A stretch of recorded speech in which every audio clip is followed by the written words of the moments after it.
Hello दी, good afternoon दी। मेरी शादी को 16 साल हो चुके हैं, सास नहीं है, 3 बच्चे हैं। हबी ससुर की बातों में आकर मुझे मारना, झगड़ा करना, यही सब करते रहे।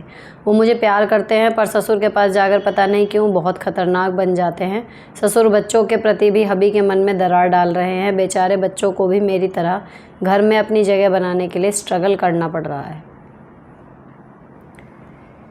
जब आपके उनके ससुर के मतलब साथ बैठ के वो आते हैं और ना एकदम से चेंज होते हैं ना, कभी उनसे तसल्ली से ये पूछना कि मतलब किसी भी तरीके से कि एग्जैक्टली बोला क्या, ऐसा क्या कह देते हैं वो कि आपका अच्छा खासा चलता चलाता सारा रिलेशनशिप मारपीट तक पहुंच जाता है।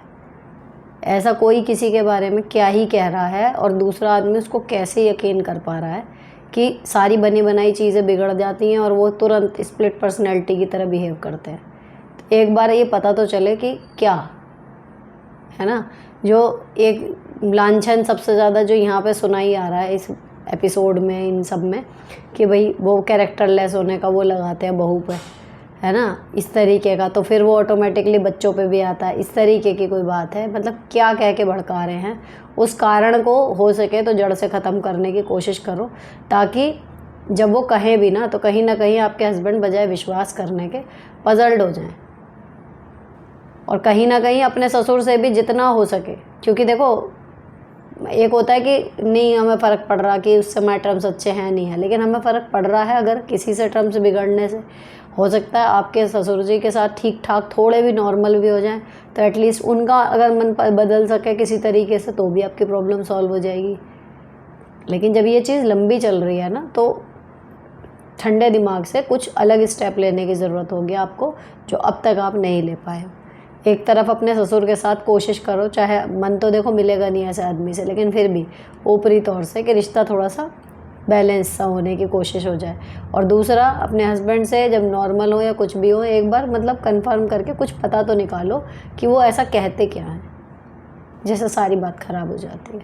तो धीरे धीरे कहीं ना कहीं ऐसा देखो, कोई समस्या नहीं है जिसका हल ना हो, बस थोड़ी सी समझदारी और बहुत सारा पेशेंस, ये लगता है। तो इसी तरीके के सुनने में मामूली और छोटे, लेकिन जो फील कर रहा है उनके लिए बहुत बड़े क्वेश्चंस इस सीरीज़ में मेरे पास आते हैं, जिनके मैं अपने एक्सपीरियंस और समझ के अनुसार कोशिश करती हूँ प्रैक्टिकल हल सुझाने की। आज के एपिसोड में हम लेंगे एपिसोड नंबर 114 के 146 प्रश्न, जिनमें से कुछ सवाल होंगे, कुछ सक्सेस स्टोरीज़ होंगी, कुछ मेरे हालचाल लेने के लिए होंगे क्योंकि मैं काफ़ी दिनों से नहीं आ रही थी वीडियो पर, और बाकी की होंगी समस्याएं जिनके हल ढूंढने के लिए चलो आओ बहन बातें करें।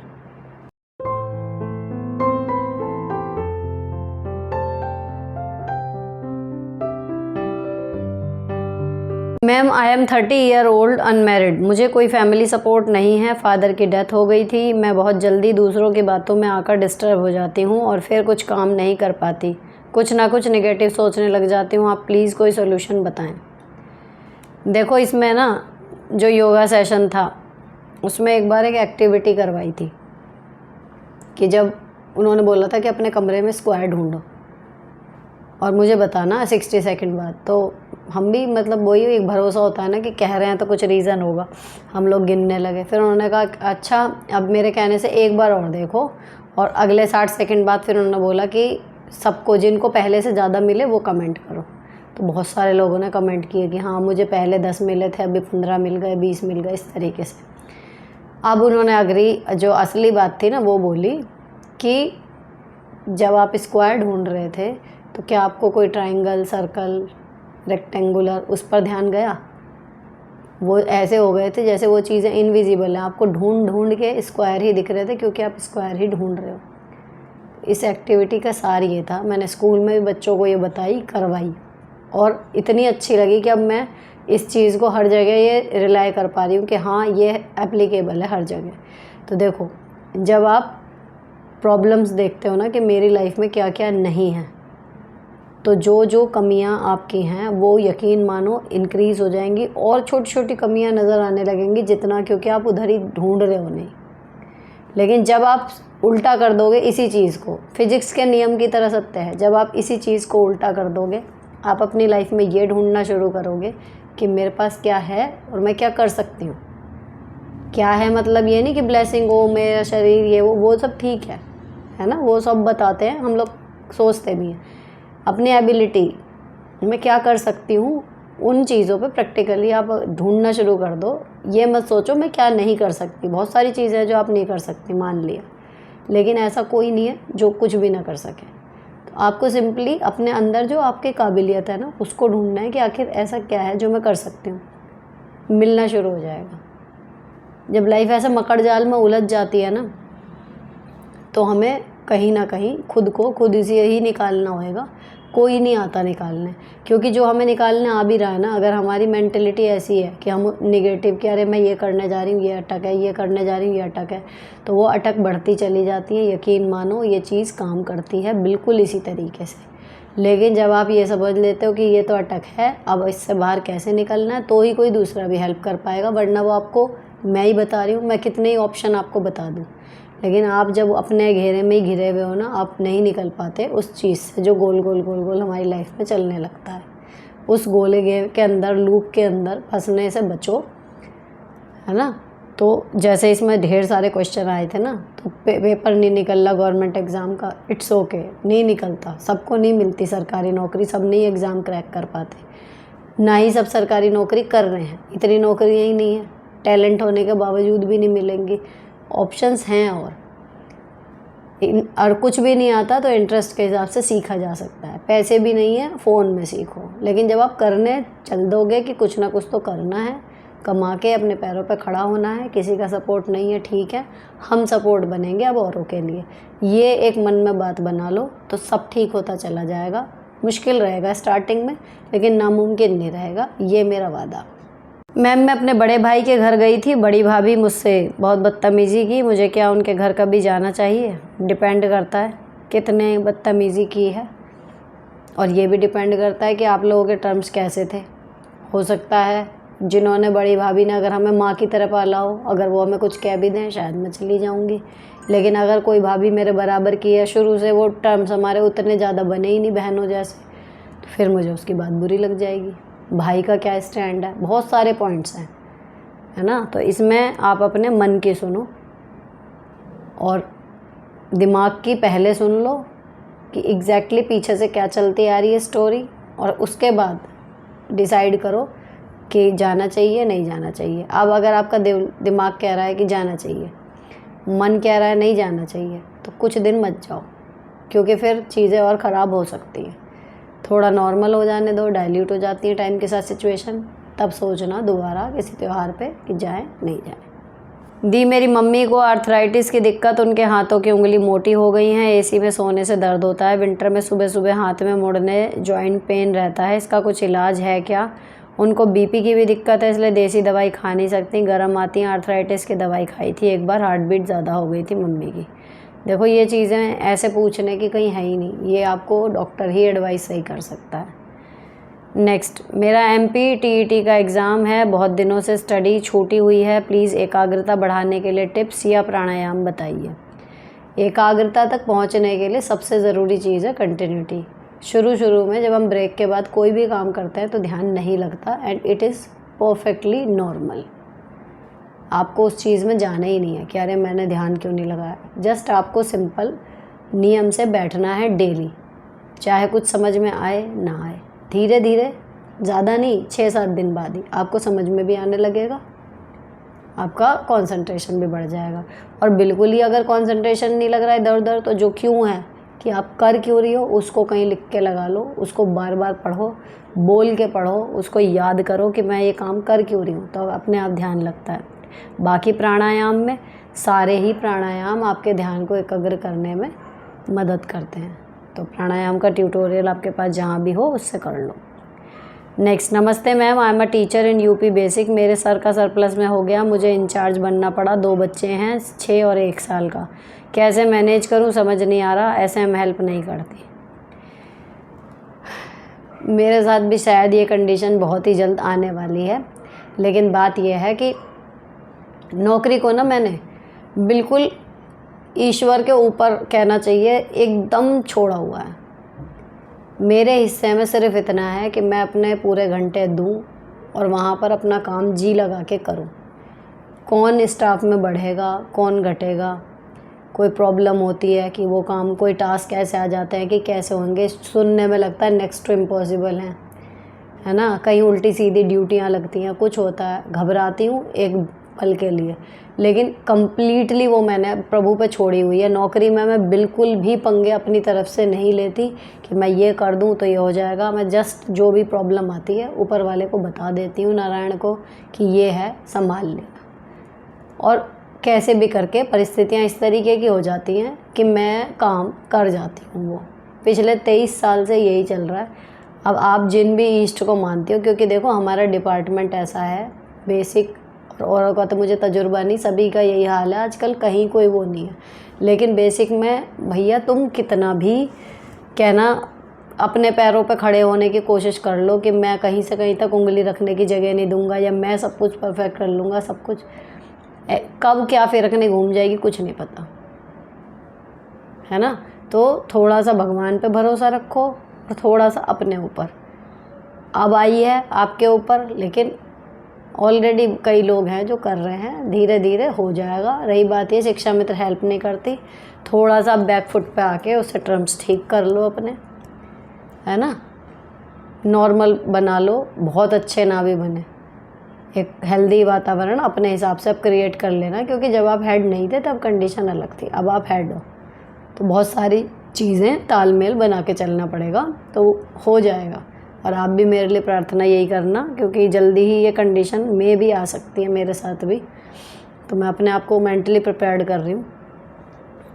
तब मैं भी यही अपने ऊपर अप्लाई करूँगी कि थोड़ा भगवान पे भरोसा रखूँगी और थोड़ा खुद पे। मैं प्राइवेट स्कूल में टीचर हूँ और एक जो कि मेरी पहले फ्रेंड थी, मुझे धीरे पता चले कि वह सिर्फ़ और सिर्फ अपने बेटे की अपनी प्रशंसा ही करती रहती है। What's wrong with that?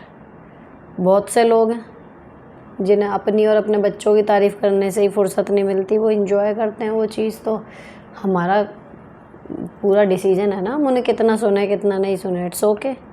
लेकिन इनकी बात कुछ और भी है। मैं अपने हस्बैंड के साथ गुरुद्वारे गई, उन्होंने मुझे 20 रुपये दिए, कहा 10-10 की जगह 2 प्रसाद ले लो, तो मैंने एक जगह पर लिया तो वही ऊँचा मुझे बोलने लगे।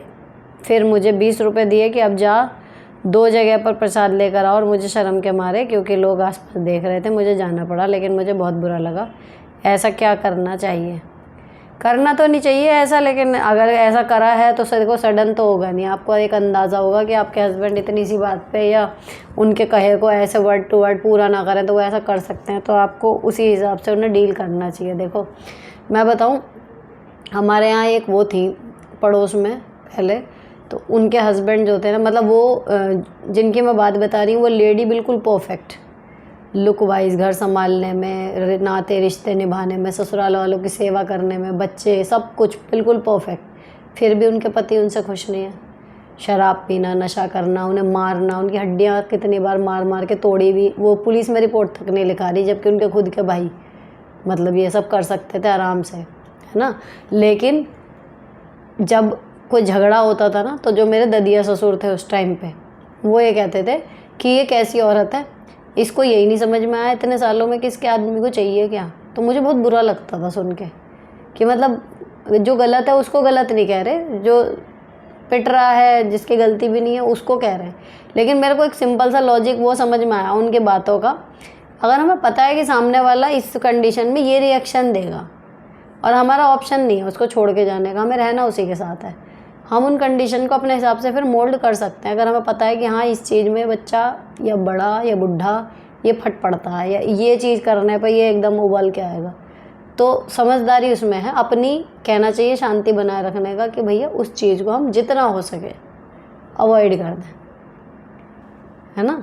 तो वो ही चीज़ आपको करनी चाहिए। अगर आपके हस्बैंड इस तरीके के हैं कि, तो एक आपको अंदाज़ा रहना चाहिए कि भाई ये आदमी कर सकता है चौड़ में बेइज्जती, उस हिसाब से ही उन्हें डील करो कि अपनी सेफ्टी अपने हाथ, कहते हैं ना कि उसका तो जैसे कोई पागल निकल रहा है या कुछ भी है, कोई जानवर है खूंखार या कुछ भी है, हमें पता है कि भाई उसको कुछ नहीं कह सकते, वो तो कब इस चीज़ पर बरस पड़ेगा। या बंदर है कहीं झपट रहे हैं, हमारे हाथ में खाना है, हम क्या करते हैं अपना खाना वगैरह छुपा लेते हैं ना, क्योंकि वो झपटेगा। तो सेम चीज़ है। तो आदमियों को भी डील करने का मतलब, आदमी मतलब इंसान को डील करने का भी यही है। अगर हमें पता है इतने सालों से हम साथ रह रहे हैं कि ये करने से ये बिदक जाता है, तो उस कंडीशन को जितना हो सके अवॉइड करो, अगर अपनी शांति प्यारी है। जब लगता है कि हाँ जी ये चीज़ तो बिल्कुल ही गलत है, बर्दाश्त करने लगे, तब तो बोलना ही पड़ेगा, कोई कितना ही बिद के या कुछ करे, लेकिन नॉर्मल। अब ये प्रसाद वाली बात यही थी, उन्होंने जैसे बोला था अब वैसे ही कर देते, बात ख़त्म हो जाती। भूल से हुआ या जान के हुआ, लेकिन वो फट पड़े, उनमें अकल नहीं है। लेकिन आपको फिर यही उसी हिसाब से डील करना पड़ेगा कि ये कर सकते हैं चौड़े में ये चीज़ काम, तो मैं उतना ही उसी हिसाब से करूँ जैसे कह रहे हैं। हेलो मैम, मेरे को सपने आते हैं कि मैं कहीं गुम हो गई हूँ, बार बार ऐसे सपने क्यों आते हैं, प्लीज़ रिप्लाई। देखो, जब मुझे कोई सपने आते हैं ना, तो मैं तो अक्सर गूगल पे उसका मतलब उसका क्या प्रेडिक्टेड फल हो सकता है वो मैं सर्च कर लेती हूँ, उसे कितना सच है कितना झूठ है। लेकिन कुछ चीज़ें लगती हैं कि जो हाँ एक्चुअली सच निकली, तो आप भी सर्च करके देख लो कि क्या है। हो सकता है आपकी लाइफ में कोई आगे आने वाली चीज़ के लिए वो संकेत दे रहे हैं या कुछ दे रहे हैं। एक बार मतलब किसी ज्योतिष को पैसे देना ये सब तो, लेकिन फ़ोन तो अपने हाथ में, टाइप करो कि इसका मीनिंग क्या होता है ड्रीम में देखने का, तो बहुत सारे रिजल्ट आ जाते हैं, उनको पढ़ लो। आपकी लाइफ के अकॉर्डिंग कौन सा कनेक्टेड सा लगेगा, एक पढ़ के थोड़ी तसल्ली सी हो जाती है, एंड दैट्स इट। वैसे सपनों का क्या है और क्या नहीं है, आज तक इस पर कोई ऑथेंटिक थ्योरी तो है नहीं। नेक्स्ट, सुनीता जी, मैं बिहार गवर्नमेंट में पीजीटी टीचर हूँ। समस्या यह है कि मेरी जिससे बात नहीं होती या बनती नहीं है, जो टॉक्सिक है, चाहे मायके के हो ससुराल के, अगर मुझे उन्हें फेस करना पड़ता है तो मैं बहुत टेंशन में हो जाती हूँ। इतना टेंशन में कि वहाँ पर उस व्यक्ति को छोड़कर बाकी सबसे बॉन्डिंग है, उनसे भी बात करने का मन नहीं करता। ऐसा लगता है कि कब यहाँ से चली जाऊँ, और आने के बाद बहुत दिनों तक डिस्टर्ब रहती हूँ। कुछ टिप्स दीजिए। आपने अपनी उम्र नहीं बताई, लेकिन सिंपल सी चीज़ है, टीचर हैं आप तो एक वयस्क की हैं, लेकिन मैच्योरिटी अभी नहीं आई ये वाली। मैं अब कह सकती हूँ मुझ में आ गई पिछले 8-10 सालों से, तो यानी कि 34-35 के करीब, है ना। कि अगर मेरा कहीं पे गैदरिंग में मैं जा रही हूँ और एक बंदा ऐसा है जिसका मेरा नहीं बैटरी सेटिंग, मैं उसको देख के परेशान मैं भी हो जाती थी, नहीं कर पाते। जो आप सब सेम बता रहे हो सेम कंडीशन होती थी, लेकिन ये क्योरेबल है। अगर आप कोशिश करोगे, एक सीट छोड़ के उठने की देर होती है, उस आदमी, उस औरत या जो भी वो इंसान है, उसके अलावा बाकी लोग जो हैं उनसे जस्ट नॉर्मल बातचीत शुरू करो। थोड़ी देर बाद आप भूल जाते हो कि वो यहाँ है भी, आप वहाँ बैठ के उन्हें देख रहे होते हो कि वो किससे बात कर रहा है, या जब आप बात कर रहे होते हो ना, आपका ध्यान होता है कि वो मुझे देख रहा है या देख रही है, या नहीं देख रहा है या नहीं देख रही। तो आप अपने मन को एक बार बोलो कि अगर ये नहीं होती यहाँ पर या ये नहीं होता यहाँ पर, तो मैं कैसे बिहेव करती, and just go for it. और जब आप करने लगोगे बिहेव धीरे धीरे, फिर नॉर्मल हो जाएगा। तो ये प्रैक्टिस में आएगा धीरे धीरे, लेकिन आ जाएगा, क्योरेबल है। मैं वर्किंग हूँ, सासू माँ जेठानी ऑन ऑल को बुलाया केयर के लिए बच्चों की, बट सब ने बहाना बना दिया। जेठानी के बेटे की फ़ीस हमको ही भरना है, कोई हमसे बात नहीं करना चाहता, बट अभी चाहते हैं कि छुट्टी लेकर घूम के आते हैं। गांव उनके पास से जाना चाहिए ऐसे पीपल के पास, और अब मैं किसी को बुलाना भी नहीं चाहती। काफ़ी इंसल्ट बिहेव के बाद प्लीज़ सजेस्ट। अपने हस्बैंड को अपनी फीलिंग्स यही बताओ कि भाई जो पिछले दिनों में हुआ है, मेरा मन नहीं है उनसे मिलने का, तो छुट्टी लेकर घूमने जाते हैं वाला सीन नहीं है। जस्ट आवन जावन अगर करनी है दैट्स ओके, बाकी रहने के हिसाब से मैं नहीं जाऊँगी, है ना। देखो, मिलना जुलना तो बंद करो मत, रिश्ता तो है ही जो चलेगा, तो इतना कर लो, उन्हें बता दो कि आप कैसा फील कर रहे हो। अगर अंडरस्टैंडिंग होंगे समझ जाएंगे, अड़ियल होंगे हो सकता है ज़िद करें, तो भी आप यही करो कि चल रहे हैं लेकिन रहने के हिसाब से नहीं जाएंगे। नेक्स्ट, हेलो दीदी, मैं जॉब करती हूँ, मेरे हस्बैंड मेरा खाना बिल्कुल नहीं बनाते, खाना कहना बिल्कुल भी नहीं मानते। हम कहीं भी जाते हैं तो गुस्सा करते हैं, साथ होती हूँ तो उन्हें गुस्सा आता है। मैं क्या करूँ प्लीज़ बताना। क्यों आता है उन्हें गुस्सा? ऐसा क्या कर देती हैं आप, ये ध्यान से सोचो। और आपके साथ ही ये रहते हैं या सबके साथ ही गुस्से में रहते हैं? अगर तो आपके साथ रहते हैं, इसका मतलब आपके बिहेवियर में कुछ ऐसा है जो उनको समझ में नहीं आ रहा, वो नहीं टॉलरेट कर पा रहे उस चीज़ को देखो कि आपकी कौन सी बात पे वो सबसे ज़्यादा चिढ़ जाते हैं। कोशिश करो उस बात में सुधार करने की। देखो, इंडिविजुअलिटी, हम किसी के लिए खुद को क्यों बदलें, वो चीज़ें सब होती हैं। लेकिन अगर हम इस पे रिजिडली चलेंगे ना, हमारी लाइफ में एक भी रिश्ता बचेगा नहीं, और परफेक्ट कोई नहीं होता। तो हमें भी अपने अंदर हमेशा सुधार की गुंजाइश रखनी चाहिए। हमसे कोई गलती हो रही है, उसकी वजह से हमारा पार्टनर इरिटेट हो रहा है, तो हमारा ड्यूटी है कि भाई हम उसको देखें, सोचें, कोशिश करें सुधर जाए वो चीज़। ड्यूटी दोनों की होती है, लेकिन जो ज़्यादा समझदार है वो इनिशिएटिव लेता है कि चलो मैं थोड़ा चेंज हो जाता हूँ। थोड़ा, किसी के पैरों की जूती भी मत बनो, लेकिन किसी के सिर पे भी मत चढ़ो, सीधी सी बात। तो एक बार तसल्ली से सोच लो कि ऐसा क्यों है। अगर कोई रीज़न समझ में ना आए, जब उनका मूड ठीक हो तब उनसे बात करो कि ऐसा क्यों है। कुछ तो निकल के आएगा बातचीत के बाद कि आपकी कौन सी आदत उनको पसंद नहीं आ रही, क्या है, क्यों गुस्से में रहते हैं जब आपके साथ रहते हैं। जब आपको पता चल जाएगा फिर आप उसको ठीक भी कर पाओगे। दीदी मेरा भाई बहुत सीधा है, वो कहता है इसकी बात नहीं मानूंगा तो ये घर छोड़कर जाने की धमकी देती है। वह 18,000 रुपये महीने के कमाता है, जिसमें से वो 9,000 रुपये अपने कपड़े मेकअप पर खर्च कर देती है। अब वो बोलता है कि इतना कर्ज करवा दिया, ये चली भी जाएगी तो मेरी बेइज्जती हो जाएगी। आप बताना उसे क्या सलाह दूँ। बेइज्जती भाई अगर अब नहीं होगी, है ना, तो जब खर्चे पूरे नहीं होंगे, कर्जा हो जाएगा सिर पे, तो कर्जदार आके बेइज्जती करेंगे। या फिर किसी दिन तुम 18,000 भी ना कमा पाए, उसको तो अपने खर्चे पूरे करने हैं, तो हो सकता है वो खुद तुम्हें छोड़ के चली जाए, इसलिए क्योंकि तुम्हारे पास पैसे नहीं हैं। आजकल जैसा दौर चल रहा है ना, पत्नियों को आप ये नहीं मान सकते कि भाई कैसे भी रखूँगा ये रख लेगी, या मैं कितना इसे प्यार करूँगा तो ये रह लेगी। आजकल कोई सिर पैर नहीं है, जितनी घटनाएं सामने आ रही हैं। जी जान से प्यार करने वाले पतियों की पत्नियां भी ऐसे बीभत्स कांड कर करके जा रही हैं। तो अगर आपकी पत्नी आपकी आधी तनख्वाह अपने कपड़े मेकअप में खर्च कर रही है तभी वो आपके पास रुक रही है, नहीं तो वो घर छोड़ के जाने की धमकी दे रही है ना, तो वो जाएगी, आज नहीं तो कल जाएगी।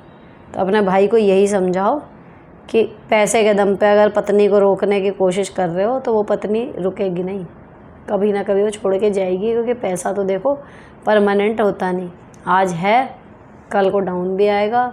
अप आए ना आए, लेकिन डाउन ज़रूर आता है हर आदमी का।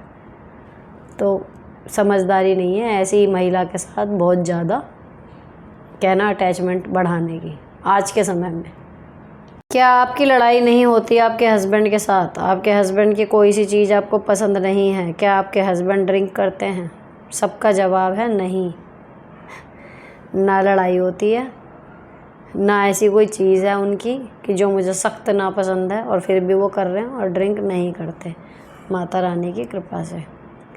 चलो नेक्स्ट, अगला क्वेश्चन यूट्यूब से जुड़ा हुआ है। लंबी कहानी इन्होंने लिखी है, लेकिन इन्होंने सक्सेस नहीं मिली, तो ये कह रही हैं कि मतलब छोड़ा भी नहीं जा रहा है, ऐसा लग रहा है कि अब यही मेरी जान बस रही है इसमें, और व्यूज़ आ नहीं रहे। तो जानना चाह रहे हैं कि आपने यूट्यूब के टाइम पे सब्र कैसे किया। देखो, मैं इसलिए सब्र कर गई क्योंकि मुझे इससे कमाने का वो नहीं था कि ये कमा के देगा तो ही मेरी गुज़र बसर होगी। मैंने जस्ट एक शौक़ कि जो मुझे आता है जस्ट मैं सिखा दूँ या मैं बता दूँ, और मेन अपनी बेटियों के लिए शुरू किया था क्योंकि तबीयत उस टाइम पे बहुत जल्दी ख़राब ज़्यादा होने लगी थी। तो मुझे लग रहा था कि पता नहीं मैं वर्किंग मोड में रहूँगी भी या नहीं जब तक ये समझदार सी होंगी, तो इन्हें एग्जैक्ट पता तो हो इनकी माँ कैसी थी। तो मैंने जस्ट ये सोच के शुरू किया था कितने लोग देख रहे हैं, मुझे उससे फ़र्क नहीं पड़ता था। लेकिन ये एक टास्क है सच में, है ना, और सिर्फ सब्र से भी काम नहीं होता, लगातार सीखते रहो। अगर एक चैनल आपका नहीं चला, चैनल अगर चलना होता है ना, देखो शुरू में ही चल जाता है, विद इन 1 या 2 मंथ वो उठ जाता है। अगर नहीं उठा तो फिर बहुत मुश्किल हो जाता है उसका।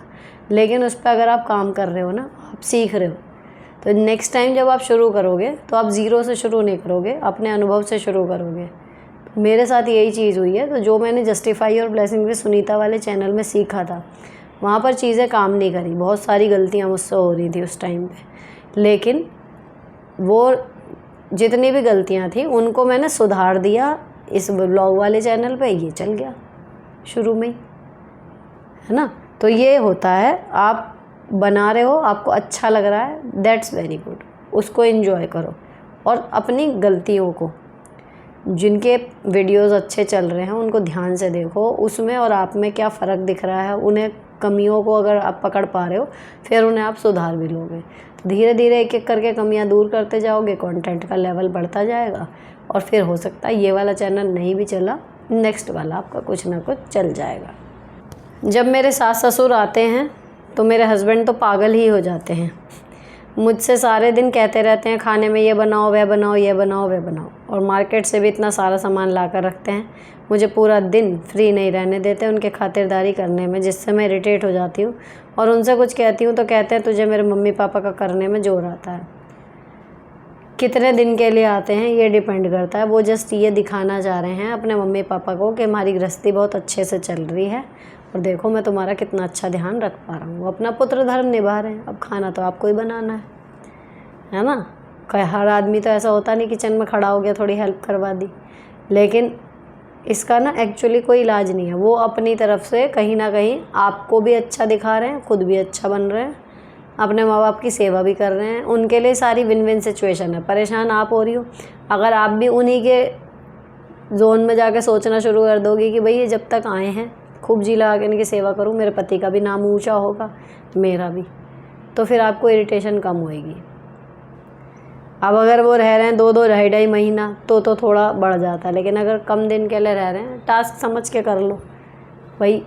आप इसमें ना नकुर करोगी तो कहीं ना कहीं आपके और आपके हस्बैंड के रिलेशन में फ़र्क पड़ेगा, लेकिन हाँ थोड़ा बहुत कम कर सकती हो कि मैं यार मैं थक जाती हूँ। उनसे आराम से ही बोलो कि यार मैं थक जाती हूँ, मतलब एक एक डिश भी अगर कम हुई कुछ तो काम कम होगा, ऐसे कर लो। नेक्स्ट, हेलो दी, मेरा क्वेश्चन था एपिसोड 111 में, बेबी 6 मंथ का है, घर में शादी आ गई है, so want to lose weight and वापस से मेरे नॉर्मल वेट में आना चाहती हूँ। अपकमिंग एपिसोड में बताओगे आपने बोला था, लेकिन आपने आंसर आपका नहीं आया, पता नहीं कैसे मिस हो गया होगा। मेन वो है वांट टू लूज़ वेट ना।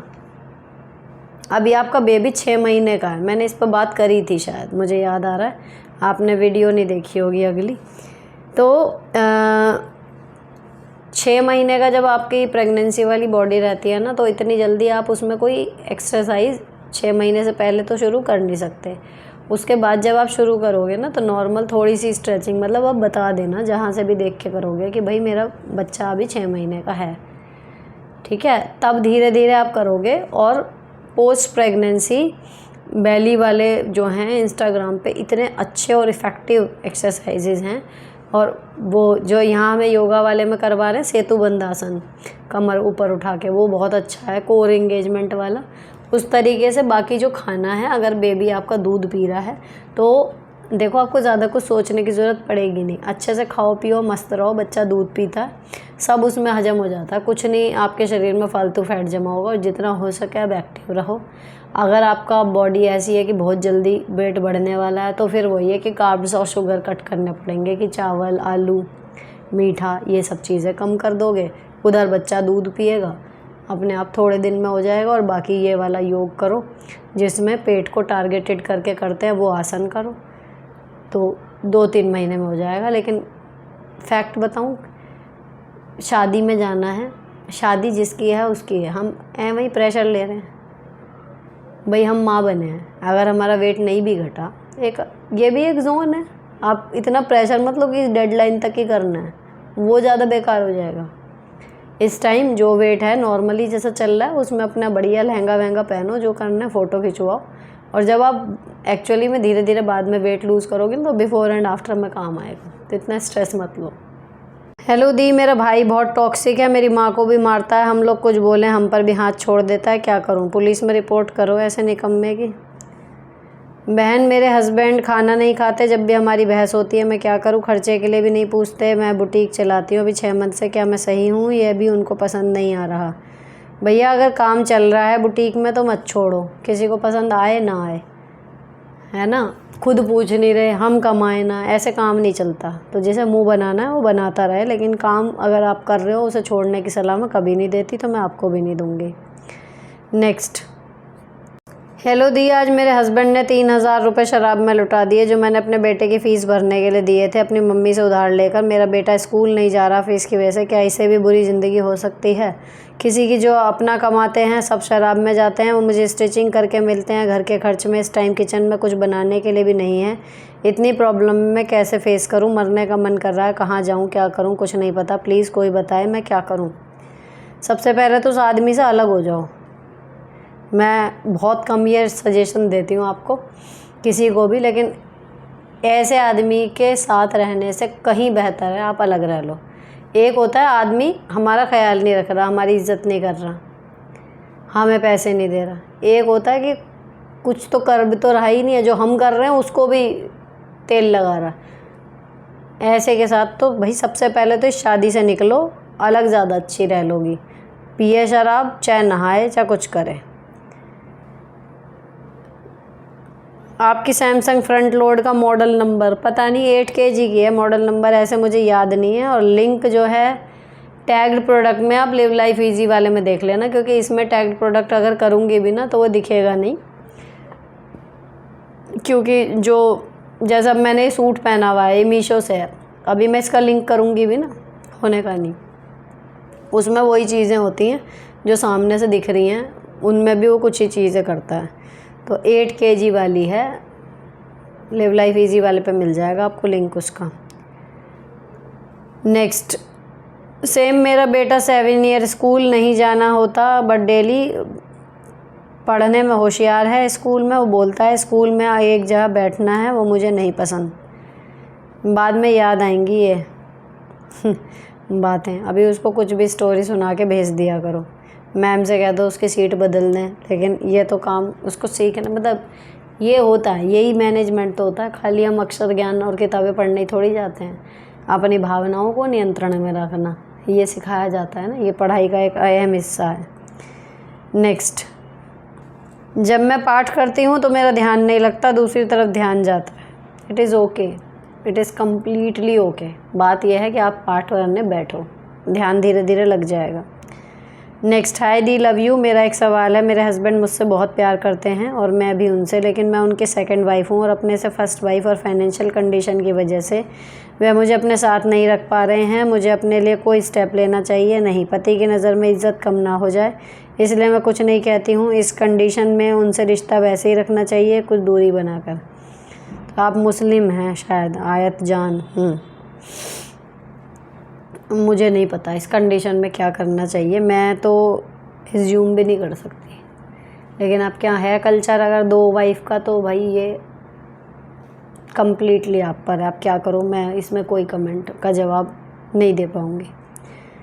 नेक्स्ट, मैम आपने जो सलाह दी कि बॉयफ्रेंड की हस्बैंड को बता दो, मेरे हस्बैंड बहुत ही पजेसिव होगा, वो ये बात सहन नहीं करेंगे। हमारी शादी को 12 साल हो गए, बॉयफ्रेंड के साथ नॉर्मल रिलेशनशिप था स्कूल के टाइम बस, पर मैं हमेशा उनको यही बोला मेरा कोई पास्ट नहीं, क्योंकि मैं शादी के टाइम 17 साल की थी, मुझे कुछ समझ नहीं थी, मैं क्या करूं समझ नहीं आ रहा। मत बताओ यार, अगर कभी किसी और के थ्रू बात पता भी चले ना तो सीधे बोल दो ऐसा कुछ था ही नहीं बताने लायक, तो क्या बताती। किसी के साथ बैठ गए बात कर ली तो क्या बहुत बड़ी चीज़ थोड़ी हो गई। अपनी तरफ से मत बताओ, बेकार है। नेक्स्ट, हेलो दी, मेरी बेटी 9th में है, उसके बर्थ सर्टिफिकेट से सारे कागज़ में सरनेम नहीं लिखवाया है। हस्बैंड ने आगे उससे कोई फ्यूचर में कोई प्रॉब्लम तो नहीं होगी, प्लीज़ बताएं। Have a nice day. देखो सरनेम और इस सब का चक्कर अब जो प्राइमरी क्लासेस में ही ऑनलाइन रजिस्ट्रेशन हो जाता है ना बच्चों का, उसमें जो आप कर दोगे वही आगे तक रहेगा, जो भी सरनेम के साथ या नहीं, तो एक सा बस हो जाए और कोई दिक्कत नहीं होगी। नेक्स्ट, दीदी क्या रात में झाड़ू लगाना चाहिए, कपड़े धोना चाहिए? 7 या 8 बजे मेरा छोटा बेबी है 1 साल का, सुबह लगाती हूँ लेकिन शाम होते होते पूरा फैल जाता है, फर्श गंदा हो जाता है, कपड़े धोने का टाइम पूरे दिन नहीं मिलता, तो क्या शाम को दोनों काम कर सकते हैं? बिल्कुल, मैं तो इसी टाइम करती हूँ ज़्यादातर, लेकिन नियम में जाओगे लोग कहेंगे अरे ऐसे नहीं करते वैसे नहीं करते, पर वो एक लॉजिक होता था कि क्यों नहीं करते, है ना। शाम को झाड़ू पोछा, मुझे जो समझ में आता है, शाम को झाड़ू नहीं लगाते, वो दोनों टाइम जब मिल रहे होते हैं दिन और रात, उसको मतलब वो टाइम एक अलग सा होता है, गोधूली वेला कहते हैं, कुछ कहते हैं उसको, कि उस टाइम पे कहते हैं कि भगवान कवास होने लगता है चीज़ों में, तो उस टाइम पे आपको झाड़ू नहीं लगानी चाहिए कि भगवान आपके घर में आ रहे होते हैं, आप झाड़ू लगा रहे हो, ठीक है। लेकिन ये जो था ना रात को झाड़ू नहीं लगा रहे कुछ और, वो मुझे लगता है कि पहले लाइट वाइट देखो होती नहीं थी, तो कोई कीमती चीज़ हम झाड़ू में ना फेंक दें, मुझे ऐसा लॉजिक कभी कभी लगता है समझ में। वो इस वजह से रूल बने होंगे, अब तो इतनी रोशनी रहती है सब कुछ। और रही बात कपड़ों की, जब पूरा दिन टाइम नहीं है, कपड़ों का क्या कहते होंगे रात को धोने का कि भाई धूप नहीं मिलेगी, फिर वो सूखेंगे नहीं, जर्म्स बैक्टीरिया ड्रायर में सूख जाते हैं आप। तो जो पुराने नियम हैं उनमें से कुछ तो उनके साइंटिफिक हैं, और कुछ के पीछे का रीज़न अगर आप समझने की कोशिश करोगे तो वो अब वैलिड नहीं भी हैं। तो दूसरी चीज़ वही है कि भैया दिन में समय नहीं मिलेगा, रात में हम धोएं ना तो हमारे कपड़े धुलेंगे ही नहीं फिर तो कुछ चीज़ें ये भी हैं कि हमें पता होता है कि शायद नहीं करनी चाहिए, लेकिन फिर भी अपने शेड्यूल के हिसाब से करनी होती हैं, तो काम हुए चाहिए जैसे भी हो। नेक्स्ट, मैम मेरी शादी को 15 साल हो गए, मेरी 2 ननंद हैं, सास को मेरे 10 साल हो गए। नंद वैसे तो अच्छी हैं लेकिन कभी कभी ताने देने लगती हैं किसी भी बात पर। मैं काफ़ी बीमार रहती हूँ तो इसी बात पर सुनाने लगती है। मुझे काफ़ी बुरा लगता है लेकिन मैं कुछ कह नहीं पाती, लेकिन मन से वो बातें नहीं जा पाती। पति से भी नहीं कह सकती क्योंकि वो नहीं सुनते, मेरा दिन रोते ही जाता है। फिर क्यों रो रही हो? कौन है वो? नंद। और सास नंद अगर ताने ना मारें तो सास नंदी क्या, सही बात तो यही है। कुछ होती हैं विरली, और मुझे तो लगता नहीं, जो इंस्टाग्राम या उस पर भी कहते भी हैं ना, या कमेंट में भी कि नहीं जी मेरी तो ऐसी नहीं, ताने सब देते हैं। लेकिन बात ये होती है हम उनको ले कितना रहे। तो मान लो अब बीमार रहती हैं, अब वो कह रही है तो बीमारी पड़ी रहती है हर टाइम, या ज़्यादातर ही तो बीमारी पड़ी रहती है। अरे तो अगर वो झूठ नहीं बोल रही, हाँ भाई हाँ मैं तो बीमार पड़ी रहती हूँ, आपको भी एक वही हाँ में हाँ मिला दो। लेकिन किसी की बातों को सिवाय हस्बैंड के, देखो मेरे को अभी भी लगता है इनकी कहीं कोई बात शायद मुझे इतनी बुरी लग जाएगी कि ये वो बात इतनी होगी भी नहीं, लेकिन शायद मुझे वो लगेगा कि अरे ये वो ऐसा कुछ सोचूंगी। और किसी की बात से मैं रो जाऊं इतनी जगह मैंने किसी को नहीं दी भी दिल में, आपको भी यही सलाह दूंगी, है ना। तो अपना पति अपने बच्चे वो एक अलग लेवल होता है, लेकिन सास नंद हमें कुछ कह रही हैं हम रो रहे हैं, इतने कच्चे मत बनो, ऐसे तो सर्वाइव ही नहीं कर पाओगे। थोड़े से मजबूत, थोड़े से ढीठ बनो। जो कोई कह रहा ठीक है, सामने के सामने कह रहा है, सामने के सामने जवाब ले लो। पीछे कह रहा है तो फ़र्क नहीं पड़ना चाहिए बिल्कुल भी, कहता रहे पीछे जो कह रहा है। नेक्स्ट, हेलो मैम मेरी सास घर के काम में हेल्प नहीं करती बिल्कुल भी। मैं कभी नहीं बोलती उनको किसी काम के लिए, लेकिन मेरे माइंड में एक क्वेश्चन है, क्या बहुओं को सास से काम की उम्मीद करनी चाहिए? सारा खुद ही मैनेज करना चाहिए, सारा खुद ही मैनेज करना चाहिए। माइंड सेट ऐसा बना के चलो, अगर कर दें तो ठीक, और ना करें तो भी गुस्सा नहीं आएगा, दोनों कंडीशन में सही रहोगे।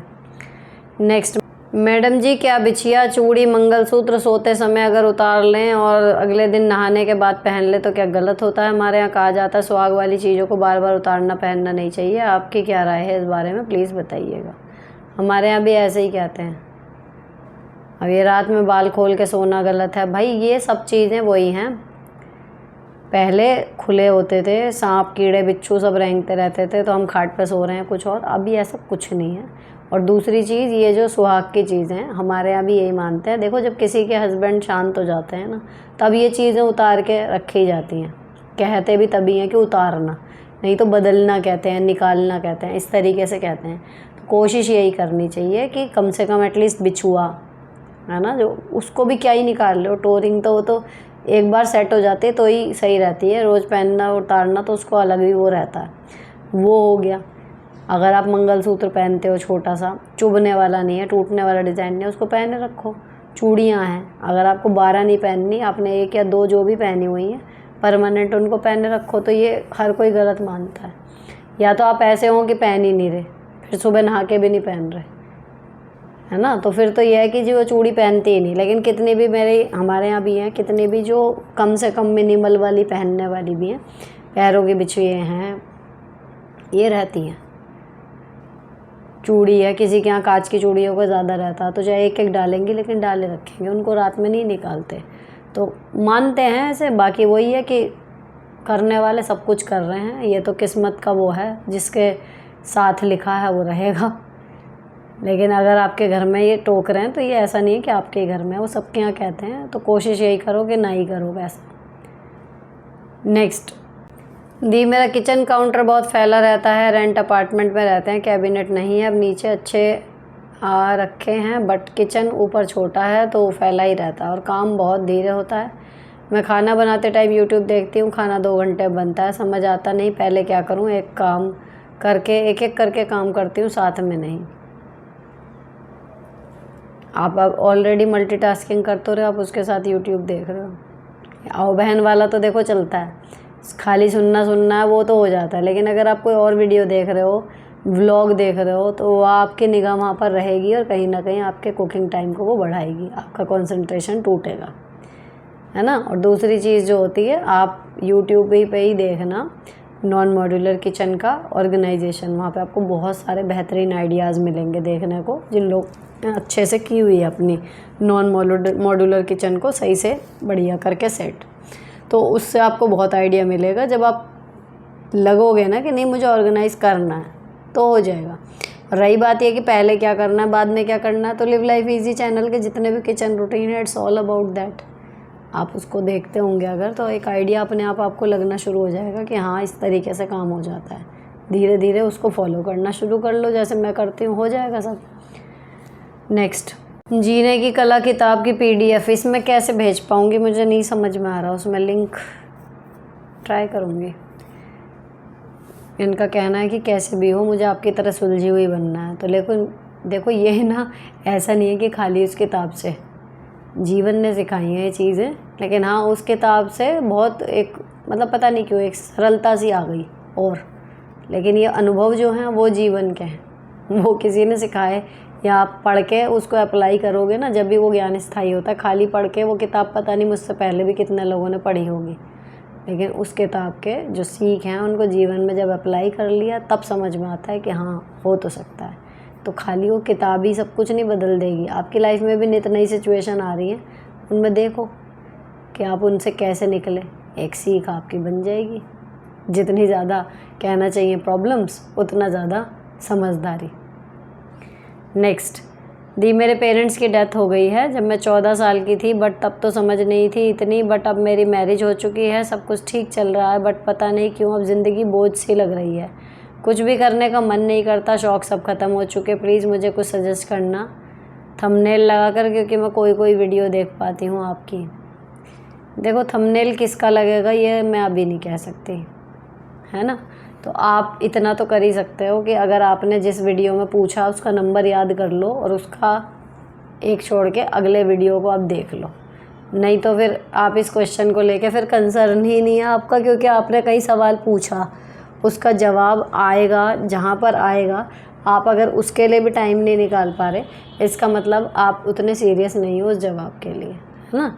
तो ये एक तो ये चीज़ हुई कि अगर कोई चीज़ आपके लिए सच में इम्पॉर्टेंट है, आप उसके लिए टाइम निकालते हो, ढूंढते हो, याद रखते हो उस चीज़ को। दूसरी चीज़ है कि आपके पेरेंट्स की डेथ हो गई जब आप 14 साल की थी, है ना, लेकिन मैरिज के बाद भी अब शादी हो गई, सब कुछ हो गया, अब आपको जीवन से निरस्ता जो महसूस हो रही है ये थोड़ा सा अलग है ना। तो अब आपको जब आपको लग रहा है आपकी रूटीन लाइफ आपको इंगेज नहीं कर पा रही, आपको लाइफ में कुछ नया करने की ज़रूरत है, सिंपल सा ये एक मैसेज आपको आपकी लाइफ दे रही है। कुछ भी नया सीखना, जॉब, कोई भी नई चीज़, बिज़नेस, जो भी आप कर सकती हो, कुछ नया शुरू करो। स्टार्टिंग में मन नहीं करेगा, लेकिन पुश करो अपने को कि नहीं मुझे करना है, कुछ आसान सा काम ही। तो जब कुछ नया लाइफ में होएगा अपने आप सब कुछ ठीक हो जाएगा, क्योंकि इस नीरसता का देखो कोई इलाज नहीं है ना। लेकिन अगर आपकी सांसें चल रही हैं, आप ज़िंदा हो, इसका सीधा सा मतलब ये है कि अभी जिस काम के लिए परमात्मा ने आपको भेजा था अभी आपने वो पूरा नहीं किया है, इसीलिए आप ज़िंदा हो।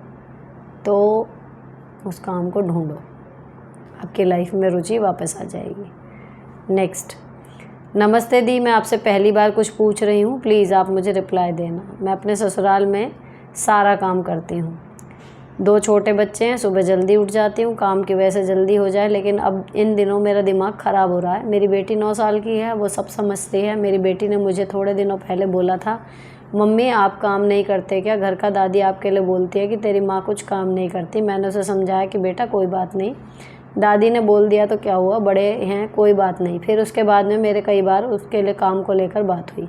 काम नहीं करती, मुझे नहीं बोली वो और लोगों को बोलती है। मेरे कान में बात पड़ गई, मैं क्या करूं? मैं बहुत परेशान हूं।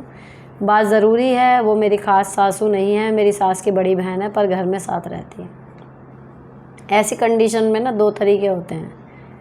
सिंपल, जब आपके करने के बाद भी कोई ये कह दे ना कि करती ही नहीं, करती ही नहीं।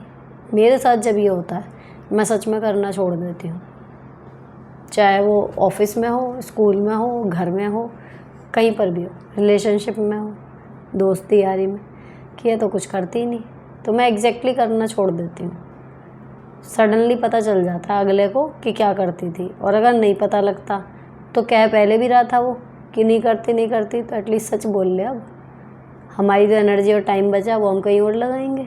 मेरा तो सिंपल हिसाब ये है। लेकिन घर में हो, अब आप सारा काम कर रहे हो, ठीक है, 2 दिन छोड़ दोगे ना, पता चल जाएगा कौन कर रहा था।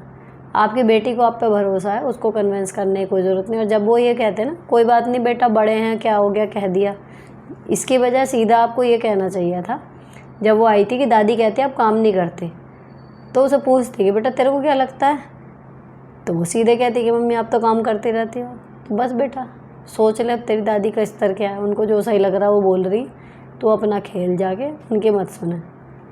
उनकी बातों में सच्चाई इतनी नहीं है, जो कुछ भी हो सो उसके लेवल पे आके कि तेरी दादी जो कहती है वो सब कुछ सही नहीं होता, इसका मतलब ये है, तू जा, बस बात ख़त्म हो जाती है। आगे से उसकी दादी कुछ बोलती ना, खुद ही की आदमी हरकतें ही ऐसी कर रहा है, हमने थोड़ी ठेका ले रखा है उनकी इज़्ज़त करवाने का। इज़्ज़त कमाई जाती है भाई, उम्र से थोड़ी मिल जाती है अपने आप ही। इतना बड़ा हो के अगर आदमी झूठ बोल रहा है तो बच्चों के सामने बनो झूठे। हम कौन तुम्हारी इज़्ज़त करवाने वाले कि बड़ी हैं, कोई बात नहीं। बच्चों को पता होना चाहिए कि सारे बड़े समझदार नहीं होते। ये एक मैंने कहीं स्टेटस में किसी के पढ़ा था और इतना बढ़िया लगा ना मुझे कि सारे बड़े समझदार नहीं होते, क्योंकि बेवकूफ़ भी बुढ़े होते हैं। तो वो एग्जैक्टली सिचुएशन हो जाती है। तो मैं तो सिर्फ कोई बड़ा है इसलिए इज्जत देनी है, इस चीज़ की पक्षधर नहीं हूँ, चाहे वो बड़ी मैं ही हूँ। उसके काम देखो, उसकी समझदारी देखो, तब उसकी इज्जत करो। नेक्स्ट, दी मेरा बेटा 29 साल का है, दूसरे कास्ट की लड़की से प्यार करता है। मेरे पति को ये मंजूर नहीं, रिश्ते आ रहे हैं। मेरा बेटा कहता है आप लोग जहाँ कहेंगे मैं शादी कर लूँगा, लेकिन ये बार मेरे बारे में सोचिएगा। मैं बहुत परेशान हूँ, क्या करूँ? हम लोग गाँव से हैं, समाज में बहुत इज्जत है। देखो अब ये चीज़ें सब पुरानी हो गई हैं। उस लड़की को जो आपके लड़के को पसंद है एक बार देख लो, तसल्ली कर लो, और ठीक लगे तो कर दो उससे। ये जाति समाज कुछ नहीं है, एक दिन की दावत खानी है, कुछ नहीं है। वो लड़की अगर सही रहेगी ना, सब सही रह जाता है। आजकल इंटर कास्ट मैरिज कोई बड़ी बात नहीं है। हेलो मैम, मैं आपसे पूछना चाहती हूँ, मैंने नया स्कूल ज्वाइन किया है पढ़ाने को, बट मुझे बहुत डर लगता है कहीं मुझसे कोई गलती ना हो जाए। लगता है कभी कभी स्कूल छोड़ दूँ। ऐसे में आप बताएं मुझे क्या करना चाहिए, क्या करूँ? शुरू सारे काम करने में डर लगता है, मेरे साथ ही हो रहा है। देखो गलतियाँ होंगी नहीं ये तो है नहीं, गलतियाँ होती हैं, लेकिन हम सीख जाते हैं। कोई भी नया काम करोगे शुरू में ऐसे ही होएगा, लेकिन अब आप छोड़ दोगे नौकरी तो फिर तो कभी भी नहीं आएगा, है ना। जस्ट स्टार्टिंग में ध्यान क्या रखना है आपको, बोलना कम है, सुनना ज़्यादा है। क्लास की बात नहीं कर रही हूँ, स्टाफ में जो एक्सपीरियंस टीचर हैं वो क्लास को कैसे मैनेज कर रहे हैं, है ना।